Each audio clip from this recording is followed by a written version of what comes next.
حضرت آدم دی اولاد ہے، اللہ نے سارے نے پیدا کیتا ہے، تو سارے آپس میں فرمایا کہ مومن مومن کا بھائی ہے، آپس میں اتنا بڑا رشتہ ہے، یا سارے رشتے چھوٹ سکتے ہیں، ختم ہو سکتے ہیں، ہمارا سب سے بڑا رشتہ کلمہ شریف کا ہے، ہمارا سب سے بڑا رشتہ دین اسلام کا ہے، چاہے وہ فلسطین کا ہو، کشمیر کا ہو، برما کا ہو، اسلام نے کہہ دیا وہ تمہارا بھائی ہے۔ الحمد للہ رب العالمین والصلاة والسلام على سید الانبیاء والمرسلین اما بعد فأعوذ باللہ من الشیطان الرجیم بسم اللہ الرحمن الرحیم یا ایہا الذین آمنوا قوا انفسکم واہلیکم نارا آمنت باللہ صدق اللہ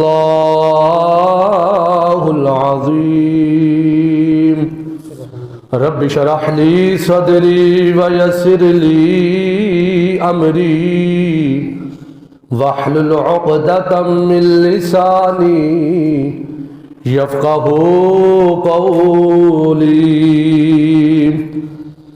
قال اللہ تبارک و تعالی فی شان حبیبہ ان اللہ و ملائکتہ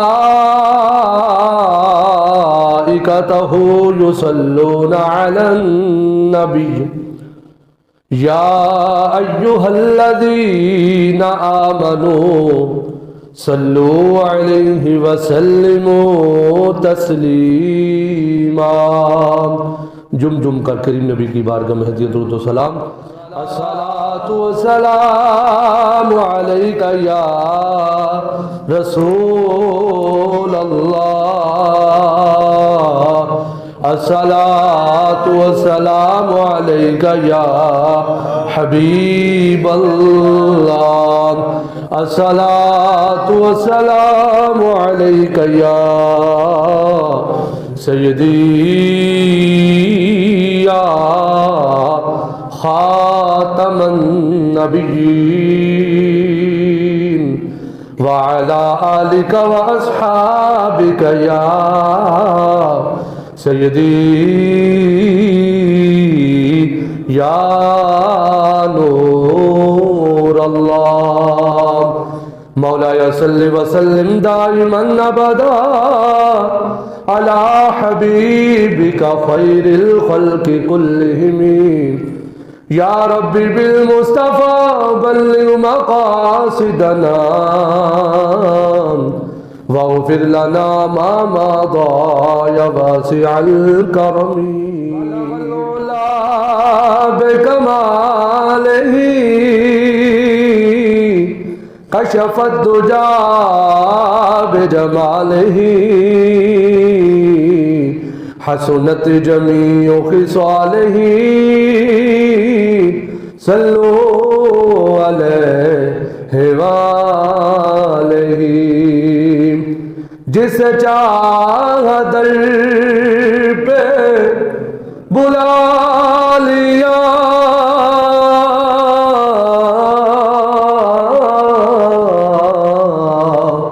جس چاہ در پہ بلا لیا جس چاہ اپنا بنا لیا یہ بڑے کرم کے ہیں فیصلے یہ بڑے کرم کے ہیں فیصلے یہ بڑے نصیب کی بات ہے بلغ العلا بکمالہ کشف الدجا بجمالہ حسنت جمیع خصالہ صلو علیہ وآلہ۔ وہ گھڑی بھی آئے کہ خواب میں وہ دکھائے اپنی تجلیاں، وہ گھڑی بھی آئے کہ خواب میں یاد تیری دا میں دیوا بالیا، آ بھی جا ہوں آ بھی جا واللیل زلفاں بالیا۔ وہ گھڑی بھی آئے کہ خواب میں وہ دکھائے اپنی تجلیاں، میں کہوں کہ میرے حضور نے میرا سویا باغ جگا دیا، بلغ العلا بکمالہ کشف الدجا بجمالہ، حسنت جمیع خصالہ، صلو علیہ وآلہ۔ آئے دکھ جدھر سے ادھر گئے، میرے بگڑے کام سنور گئے، یہ نام کوئی کام بگڑنے نہیں دیتا، بلکہ بگڑے بھی سنوار دیتا ہے، نام محمد صلی اللہ علیہ وسلم۔ سبحان اللہ۔ آئے دکھ جدھر سے ادھر گئے، میرے بگڑ کام سنور گئے، کب میں نے جب زبان سے یہ کہا صلو علیہ وآلہ، صلو علیہ وآلہ، صلو علیہ وآلہ، بلغ العلا بکمالہ کشف الدجا بجمالہ، حسنت جمیع خصالہ، صلو علیہ وآلہ۔ وعمن والہ واتم برہانہ وآغم شانہ کی حمد و ثنا کے بعد حضور سید سربراہ حامی بے کساں غم گسار زماں قائد المرسلین خاتم النبیین نبی اکرم نور مجسم شفیع معظم زینت بزم کائنات حسن کائنات وجہ کائنات مختار کل احمد مجتبی جناب حضرت محمد مصطفیٰ صلی اللہ علیہ وسلم۔ آپ کے دربار گوہربار میں ہدیہ درود و سلام عرض کرنے کے بعد نہایت ہی معزز و محتشم سامعین و ناظرین، عزیز ساتھیوں، بچوں، عزیز بزرگوں، رب ذوالجلال کے فضل اور اس کی توفیق سے ہم سب نماز جمعہ ادا کرنے کے لیے حاضر ہو رہے ہیں۔ دعا ہے خالق کائنات ہمارا آج کا نماز جمعہ پڑھنا اپنی پاک اور بلند بارگاہ میں قبول و منظور فرمائے۔ آج کا ہمارا اصلاحی موضوع، تربیتی موضوع ہے کہ بچوں کی تربیت کیسے کریں۔ اولاد، یہ بچے قوم کا سرمایہ ہوتے ہیں، ملت کا سرمایہ ہوتے ہیں۔ ان بچوں پر والدین کی خصوصی طور پر توجہ کی ضرورت ہوتی ہے۔ جو آج بچہ ہمیں گلی چوک کے اندر کھڑا نظر آ رہا ہے، اگر اس بچے کی اچھی تربیت کی گئی تو کل یہی بچہ بڑا ہو کر کوئی ڈاکٹر بنے گا، کوئی انجینئر بنے گا، کوئی حافظ قرآن بنے گا، کوئی عالم دین بنے گا۔ یعنی اس پر ایک خاص توجہ کی ضرورت ہے کہ اس کی اچھے طریقے سے تربیت کی جائے، بچپن ہی سے اس بچے کا ذہن بنایا جائے کہ بیٹا یہ زندگی کے اندر جو ہمیں اللہ نے زندگی عطا فرمائی ہے، دنیا کے اندر آنے کا ہمارا ایک مقصد ہے۔ بیٹا اس مقصد کو ہم نے سمجھنا ہے، اس مقصد کو ہم نے پانا ہے۔ ہر چیز کا ایک مقصد ہے. جوتا ہم پہنتے ہیں اس کا مقصد ہے پاؤں کی سیفٹی کے لیے، تاکہ ہمارا پاؤں جو ہے وہ ہر طرح کی کانٹے وغیرہ سے محفوظ رہے، کسی بھی تکلیف کا ہمیں سامنا کرنا نہ پڑے. یعنی ہر چیز کا ایک مقصد ہے. جوتا ہم پہنتے ہیں اس کا ایک مقصد ہے. سردی کا موسم ہوتا ہے، ہم گرم ٹوپی پہن لیتے ہیں، اس کا مقصد ہے کہ سردی سے بچاؤ کیا جا سکے. چادر منہ پر اوڑھتے ہیں، بھائی سردی زیادہ ہے، اس کے بچاؤ کے لیے. لباس ہم پہنتے ہیں اس کا مقصد ہے پردہ. وہ علیحدہ بات ہے کہ آج لباس ایسے آ چکے ہیں کہ بے پردگی عام ہو چکی ہے. حالانکہ لباس کا مقصد ہے انسان کا پردہ ہو، اس کے جسم کی نمائش نہ ہو، اپنے جسم کو ڈھانپ لے اور پردے کا اہتمام کرے. تو میرے بھائی، جب ہر چیز کا ایک مقصد ہے، بے مقصد کوئی چیز نہیں ہے، ہر چیز کا ایک مقصد ہے، تو ایسے ہی اے حضرت انسان، اللہ نے تجھے اور مجھے بے مقصد پیدا نہیں کیا. اللہ نے ہمیں کس مقصد کے لیے پیدا فرمایا؟ وما خلقت الجن والانس الا لیعبدون. فرمایا کہ ہم نے جنوں اور انسانوں کو اپنی عبادت کے لیے پیدا کیا. یعنی انسان کا مقصد کیا؟ کہ انسان اللہ کی عبادت کرے، اللہ کی بارگاہ میں جھکے، عبادت و ریاضت کا اہتمام کرے، اچھے اعمال کرے. اور دوسرے مقام پر اللہ کریم نے کتنا ہی خوبصورت فرمان اپنے بندوں کو دیا. فرمایا یا ایھا الذین آمنوا، اے ایمان والو، قوا انفسکم واہلیکم نارا. یہ اللہ کریم نے سب کے لیے پیغام دیا ہے کہ ہر بندہ مومن جو مسلمان ہے، سب کے لیے اللہ کریم نے کیا پیغام دیا ہے؟ توجہ میری جانب رکھیے گا. فرمایا یا ایھا الذین آمنوا، اے ایمان والو. اللہ نے کیا فرمایا؟ یار ساڑی خوش نصیبی اللہ سانو ایمان والے کہہ کے یاد کرنا. سبحان اللہ، یہ تو سرکار کا صدقہ ہے نا. اللہ سانو ایمان والے کہہ کے یاد فرما رہا ہے. فرمایا ایمان والو، قوا انفسکم، اپنے آپ نو بھی بچاؤ، واہلیکم، اپنے گھر والے نو بچاؤ، اپنے بیوی بچیاں نو، اپنے بہن بھائیاں نو، رشتہ داراں نو. مولا کہ تو بچائیے. فرمایا واہلیکم، اپنے اہل و عیال نو نارا، دوزخ دی اگ تو بچاؤ. دوزخ دی اگ تو بچاؤ، اپنے آپ کو بھی بچا، یعنی خود بھی چنگے کام کر. اولاد کی بھی ایسی تربیت کر کے جا. دنیا سے جانا ہے، ایک دن فانی دنیا چھوڑ جانی ہے، ایسی تربیت کر کے جا. فرمایا کہ وہ اولاد بھی اس آگ سے بچ جائے. فرمایا اپنے آپ کو بھی اس دوزخ کی آگ سے بچاؤ. اور وہ دوزخ کی آگ کتنی ہولناک آگ ہے. فرمایا دوزخ کی آگ دنیا کی آگ سے 70 گنا زیادہ اس کے اندر تپش ہے. اللہ، یہ دنیا کی آگ ہم سے برداشت نہیں ہوتی. تھوڑی دیر کے لیے آگ کے سامنے بیٹھ جائے نا تو بندہ زیادہ دیر تک نہیں بیٹھ سکتا. کہتا تپش ہو رہی ہے، سورج کی روشنی تپش ہو جاتی ہے. انسان تو کہتا ہے مجھ سے یہ برداشت نہیں ہو رہا. تو میرے بھائی، ہمیں اگلی دنیا کی بھی فکر کرنی ہے. فرمایا کہ وہ دنیا کی آگ سے 70 گنا زیادہ گرم ہے. یہ دنیا کی آگ ایک خاص قسم کی رنگت ہے، لیکن جو دوزخ کی آگ، فرمایا بالکل وہ کالے رنگ کی آگ ہے، اس کی تپش بہت سخت ہے. تو اللہ نے فرمایا کہ اپنے آپ کو بھی بچاؤ اور اپنے بچوں کو بھی بچاؤ، اپنے گھر والوں کو بھی بچاؤ. ہمارے معاشرے کے اندر جمعہ بولو، کوئی نہیں جی جتنے لگے لگے رہنے دو، آپ نماز پڑھی جاؤ. نہ، یہ اللہ نے فرمایا نہیں، تم نے خود بھی اچھے کام کرنے، اپنی اولاد کی بھی تربیت کرنی ہے. یعنی نبی پاک علیہ الصلوۃ والسلام کا یہ بھی فرمان سنیے.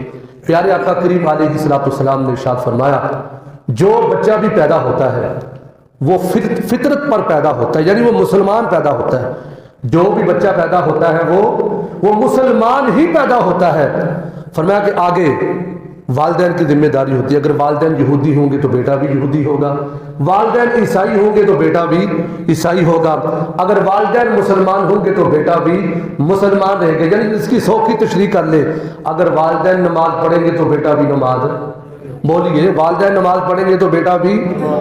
ماں صبح اٹھے گی، قرآن کھولے گی، گھر کے اندر جب بچے کی آنکھ کھلے گی وہ دیکھے گا میرا باپ بھی اللہ کا قرآن پڑھ رہا ہے، میرا باپ بھی نماز تہجد بھی ادا کرتا ہے، میرا باپ 5 نمازیں پڑھتا ہے. تو پھر اس بیٹے کو جھڑکنے کی ضرورت نہیں پڑے گی. جب اس کی آنکھ کھلے گی وہ دیکھے گا میرا باپ بھی نماز پڑھ رہا ہے، میری ماں بھی نماز پڑھتی ہے، میرا باپ بھی قرآن پڑھتا ہے، میری ماں بھی قرآن پڑھتی ہے، میرا باپ بھی نبی کی نعتیں پڑھتا ہے، میری ماں بھی سونے کی تعریفیں بیان کرتی ہے، میری ماں بھی توبہ استغفار کرتی ہے، میرا باپ بھی توبہ استغفار کرتا ہے. تو بات سوکھی ہو گئی. اگر والدین والدین نمازی ہوں گے تو اولاد بھی نمازی ہوگی. اگر یہ دونوں میاں بیوی قرآن پڑھنے والے ہوں گے تو اللہ کی رحمت سے پھر اولاد بھی قرآن پڑھے گی. یہ دونوں جب درود و سلام پڑھنے والے ہوں گے پھر جب وہ بچہ پیدا ہوگا کوئی ایرا غیرہ کو نتو خیرہ کو کرکٹر پیدا نہیں ہوگا, اللہ کی رحمت سے وہ عاشق رسول ہی پیدا ہوگا, کیونکہ اس کی گڑتی کے اندر سرکار کی ذات پر درود پاک پڑھ پڑھ کے ماں نے دودھ پلایا ہوتا ہے, باوضو ہو کر بچے کو دودھ پلایا ہوتا ہے, قرآن کی تلاوت کر کر کے بچے کی تربیت کی ہوتی ہے. تو حضور ارشاد فرماتے ہیں جیسے اولاد کی والدین تربیت کرتے پھر والدین کی فرمایا کہ کہنے پر بچہ پھر ویسے ہی رہتا ہے. والدین اچھے کام کریں گے تو فرمایا اولاد بھی اچھے کام کرے گی. آئیے میرے بھائیوں, ہمیں ہمارے پیارے نبی صلی اللہ تعالی وسلم نے ساری چیزیں کھول کر بیان کر دی. دیکھیے اولاد بعد میں ہوتی ہے, سب سے پہلے شادی کا معاملہ ہوتا ہے. رشتہ کس گھر میں کرے, رشتہ کس خاندان میں کرے. یہ برادری تو صرف ایک دوسرے کی پہچان کے لیے, یہ کچھ بھی نہیں ہے. سیانے کہنے تو بٹا پہ نے آپس میں, اصل کچھ بھی نہیں. اسی سارے آپس ایک ہی کچھ ہیں, حضرت آدم دی اولاد آ, اللہ نے سارے نے پیدا کیتا ہے تو سارے آپس میں فرمایا کہ مومن مومن کا بھائی ہے. آپس میں اتنا بڑا رشتہ ہے یار, سارے رشتے چھوٹ سکتے ہیں, ختم ہو سکتے ہیں. ہمارا سب سے بڑا رشتہ کلمہ شریف کا ہے, ہمارا سب سے بڑا رشتہ دین اسلام کا ہے. چاہے وہ فلسطین کا ہو, کشمیر کا ہو, برما کا ہو, اسلام نے کہہ دیا وہ تمہارا بھائی. تو نبی پاک علیہ السلام نے ارشاد فرمایا, سیانے بندے جتنے بیٹھے ہیں, حضور کی حدیث کو تھوڑی سی لمبی ہے لیکن شروع سے ہم سننے کی کوشش کریں گے. آخر جو نئی زندگی کا آغاز کرنا ہوتا ہے, رشتہ کس گھر میں کریں, رشتہ کن لوگوں میں کریں.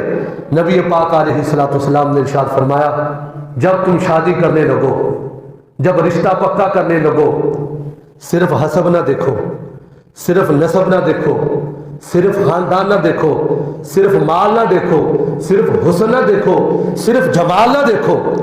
فرمایا ٹھیک ہے, اس کا بیک گراؤنڈ بھی تو معلوم کر, یہ کیسے لوگ ہیں. جس بچے کے ساتھ میں اپنی بچی کا رشتہ طے کر رہا ہوں, اس بچے کا اٹھنا بیٹھنا جس طرح ہمارے یہاں ہوتا ہے, سجے کھبے سے سو لی جاتی ہے, بھی بتائیں کیسا بچہ ہے, اس کا بیٹھنا اٹھنا کن لوگوں کے ساتھ ہے. تو حضور کیا فرماتے ہیں, یہ ساری چیزیں بھی ساتھ رکھ, حسن بھی دیکھ, جمال بھی دیکھ, کمال بھی دیکھ, سارا کچھ دیکھ. لیکن حضور ارشاد فرماتے ہیں سب سے بڑھ کر یہ دیکھ, میں اپنے بچے کا جس گھر میں رشتہ کر رہا ہوں کیا وہ خاندان والے دیندار لوگ ہیں. اس طرح بہت کم لوگ جاتے ہیں, لیکن ہمیں ہمارے نبی بتا کر گئے ہیں, فرمایا جب رشتہ طے کرنے لگو ساری چیزیں بھی ساتھ اکاؤنٹ کر لو, لیکن سب سے بڑھ کر یہ دیکھنا جہاں میں یہ رشتہ قائم کرنے لگا ہوں کیا وہ دیندار لوگ ہیں, کیا وہ نمازی ہیں, کیا وہ قرآن پڑھنے والے ہیں, کیا نبی سے محبت کرنے والے ہیں. یہ ساری چیزیں کوٹ کرو. فرمایا کہ جب تم رشتہ کرو تو اس چیز کو سب سے آگے رکھنا ہے, کیا وہ دیندار لوگ ہیں. فرمایا کہ جب دیکھ وہ بچی دیندار گھرانے کی ہوگی, جب تیرے گھر کے اندر آئے گی وہ تیرے لیے بھی فرمایا کہ سارا کچھ شریعت کے مطابق زندگی گزارے گی. اوکھا سوکھا ویلا گھر میں ہوگا, وہ سمجھ جائے گی نہیں میں نے اپنے میں کے جا کر کوئی شکوہ کوئی گلا نہیں کرنا, میں نے اس کے ساتھ زندگی گزارنی ہے. میرے رب نے مجھے حکم دیا ہے, میرے نبی نے مجھے حکم دیا ہے, جیسا بھی ہوگا میں نے اس کے ساتھ گزارا کرنا ہے. اوکھے سوکھے ویلے میں اس رب کو یاد رکھنا ہے, اس رب کا اس مالک کا میں نے شکر ادا کرنا ہے, میں نے نماز کا اہتمام کرنا ہے, میں نے قرآن کی تلاوت کرنی ہے, میں نے حضور پر درود پڑھنا ہے. اگر اوکھا ویلا آ چکا ہے تو یہ نام کوئی کام بگڑنے نہیں دیتا بلکہ بگڑے بھی سنوار دیتا ہے. نام محمد اگر اوکھا ویلا گھر میں حالات ایسے آ چکے ہیں کہ روٹی پکنی مشکل ہو چکی ہے, میں نے اپنے نبی پر درود پڑھنا ہے, اللہ آسانیاں پیدا کر دے. فرمایا یہ دینی خاتون کی برکت ہوگی, وہ کوئی شکوے گلے کوئی لڑائی جھگڑے پنچایتوں کی طرف نہیں بڑھے گی, وہ اپنے رب سے لو لگائے گی, حضور کی ذات پر کثرت سے درود پڑھے گی, قرآن پڑھے گی کہ نہیں میں نے اپنے گھر کو بسانا ہے, قرآن پڑھوں گی گھر میں برکت ہوگی, حضور پر درود پڑھوں گی گھر کے اندر اللہ کی طرف سے رحمتوں کا نزول ہوگا. تو یعنی سب سے پہلے جب ہم رشتہ پکا کریں تو یہ بات لازمی یاد رکھنا, جہاں میں اپنے بچے یا بچی کا رشتہ کر رہا ہوں کیا وہ دیندار لوگ ہیں. یہ بات پوری زندگی کے لیے پلے باندھ لیں. سیانے بندوں کو لیا جاتا ہے تو سیانے بندے پھر سیانی بات کریں, یار دیکھو تو صحیح کیا وہ دیندار لوگ ہیں. سب سے پہلے نمبر پر اس بات کا خیال رکھنا ہے. پھر اس کے بعد فرمایا شادی ہو جاتی ہے, شادی بھی فرمایا شریعت کے مطابق کرو. وہ جو رات ہوتی ہے نا جو ہندوؤں کی رسمیں مسلمانوں میں آ چکی ہیں, پیسہ اڑایا جاتا ہے, ساری رات میوزک کسی کو تکلیف نہیں ہوتی, میوزک چلتا ہے,